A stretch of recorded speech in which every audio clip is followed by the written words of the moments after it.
Holidays-nale, அது நம்ம GT Holidays தான். GT Holidays, South India's #1 travel brand.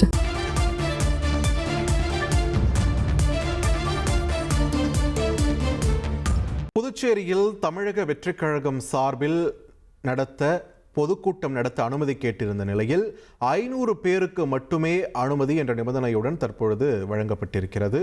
இது தொடர்பான முக்கிய செய்தியை பார்த்து வருகிறோம். கூடுதல் விவரங்களுடன் இணைகிறார் எமது செய்தியாளர் அக்பர் அலி. வணக்கம்.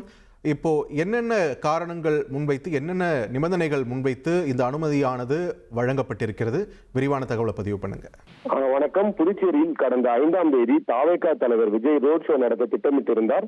இதற்கு போலீசார் அனுமதி அளிக்கவில்லை என்றாலும் பொதுக்கூட்டம் நடத்த அனுமதி அளிக்கப்படும் என தெரிவித்ததை அடுத்து நாளை மறுதினம் 9ஆம் தேதி பொதுக்கூட்டம் உப்பளம் துறைமுக மைதானத்தில் நடைபெறுகிறது. இந்நிலையில் பொதுக்கூட்டம் நடைபெறும் உப்பளம் துறைமுக மைதானத்தை தற்போது சீர் செய்யும் பணியானது நடைபெற்று வருகிறது.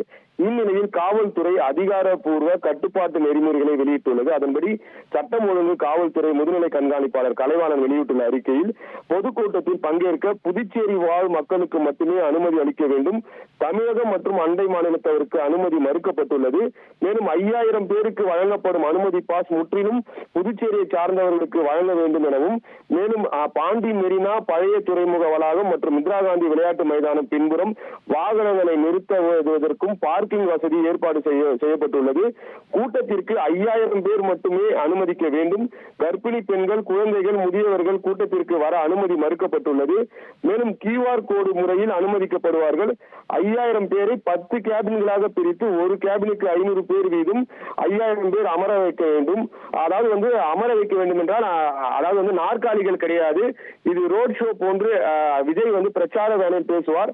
நின்றபடியே மட்டுமே அதனை காண வேண்டும். இந்நிலையில் குடிநீர் வசதி, கழிவறை வசதிகள் உள்ளிட்டவற்றை முறையாக ஏற்பாடு செய்ய வேண்டும். விஐபிகளுக்கான ஆம்புலன்ஸ், தீயணைப்பு வாகனங்கள், பொதுமக்களுக்கான தீயணைப்பு ஆம்புலன்ஸ் வாகனங்களும் தயாராக நிறுத்த வேண்டும் உள்ளிட்ட பல்வேறு வழிகாட்டு நெறிமுறைகளை போலீசார் விதித்துள்ளனர். அது மட்டுமின்றி 1000க்கும் மேற்பட்ட போலீசாரும் பாதுகாப்பு பணியில் ஈடுபடுத்தப்பட உள்ளனர். நன்றி அக்பர் அலி, உங்களுடைய விரிவான தகவல்களுக்கு. Holidays-nale, அது நம்ம GT Holidays தான். GT Holidays, South India's #1 travel brand.